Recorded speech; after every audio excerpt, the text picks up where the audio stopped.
David Zervos is and I'm here. going to do the running commentary on David. Yeah, that's Chief Market Strategist. Yeah, good. At Jefferies, Actually, CNBC. I'm very interested in what he has to say. Look at all these things he is. He's a CNBC contributor and a former candidate. Former? Well, the list has been narrowed. Oh, no. The list has been narrowed. Former candidate for the job of Fed chairman. Welcome. Good to be here. It's good to have you on a day where there's a lot of Fed stuff to kick around. So I'll start by being just a little bit tongue-in-cheek, which I never do. But so 3% inflation in a job market that's not slowing. We talked about that. 3 more cuts from the Fed survey. You think we should have cuts from the last time we were on. Explain why. It has to do with we can keep inflation low. We might as well put the pedal to the metal and grow, right? Well, I think we've got a lot of excellent policies outside of monetary policy that are giving us the tailwind. Let's do it. And the question is there an inflation anchoring problem with expectations? No, there's not. But more importantly, going back to kind of Steve's survey, we revised away almost 1.5 million jobs over the last 18 months between the 2024 revisions and the beginning 2025 revisions. The Fed was flying blind, really flying blind for many, many meetings. And now all of a sudden we come and we realize we created all that growth with a lot less jobs. We had a lot more productivity. And I think it's important, that we're sort of having this discussion, Steve, that you brought up, which is the data's not coming out. We don't know. But the Fed was really making a lot of these decisions with really bad data compared to what the reality was, which is we were getting 150,000 job reports every Friday in the first month. And it turned out they were only about 50,000 running 70, for, I think more like 70, yeah. But a lot less. Bottom line, a lot less. And so how is that sort of an acceptable switch where you go, oh, we're just going to wake up and everything's kind of the same, even though we actually created I just do a footnote? Is it picking up now, or is it still? Look, I do think, look, it's nice to see the ADP data. It's got its own warts like everything else. But the point is, we've got real problems in certain sectors of this economy, the housing sector in particular, but most of the interest rate sensitive sectors. And I think that's really a testament to the fact that we have restrictive monetary policy pushing against these other policies, Joe, that are really driving the stock market, really driving economic growth. And the real risk is we end up in a true technology driven economy, a late 90s style economy. But this time around, there's a lot less jobs to be created. And I think the Fed has to really be thinking about that scenario. You've got the headlines today at UPS, you've had Amazon headlines. Just seems like headline after headline at the micro level, we're able to grow with a lot less jobs. Before AI really takes over. Right. Even before it. But it's a little bit of it already, AI? You can feel it. You can feel it everywhere you go.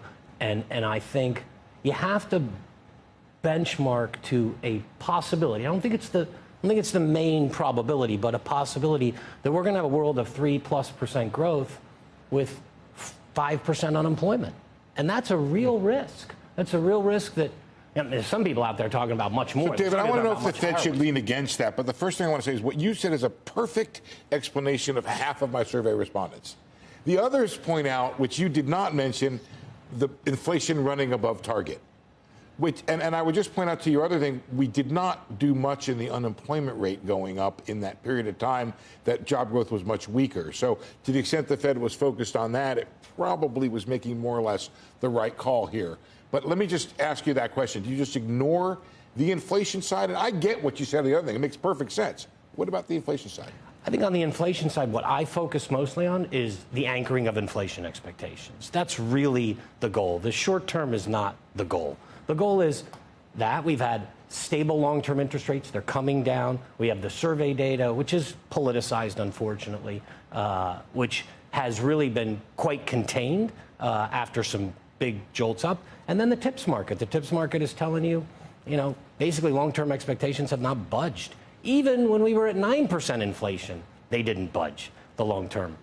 So do you like this idea in the survey of going down to 320 by the end of 26? Or do you go further? Oh, I would go further. I think How far? Neutral is probably closer to 2.25, 2.5, where we were pre-COVID. Who's your favorite for the Fed? Now that what did I tell you about your chances? Well, you said that we weren't ready for a man bun. Get the at the Fed. haircut. That's what you said. You called it, Joe. You called it. You'd probably be in this article. And work some gray into the beard. Yeah. Work some gray I think into you the look beard. cool. I like it. If you go, It was a good call. If you're still going I'm clubbing, not sure the world is you ready single? for that. I'm not sure the ready is. Well, I am single. The world. There you go. I have a girlfriend. What? Oh, long-term. You can't be fed share. You're Great single? star. You're in a band, dude. You're a rock star. Yeah.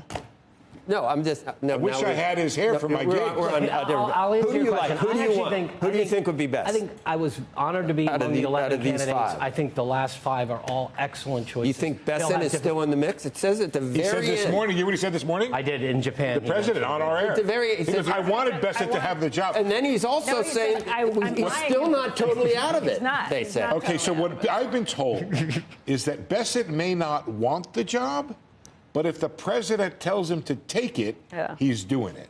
Right, David? Look, I think if the president Right? calls you up and says, I'd like you to be the take Fed your chair, job. I think, 99.99% of people do that.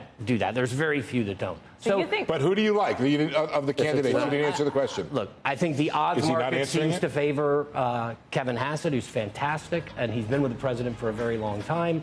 You have all these people are great Said candidates. Warsh and Hassett were the two front runners. Yeah, and he's mentioned that before. Chris Waller is the pick of the survey Joe, I don't respondents think last it night. matters that much for what we're going to get, which is a more cooperative Fed.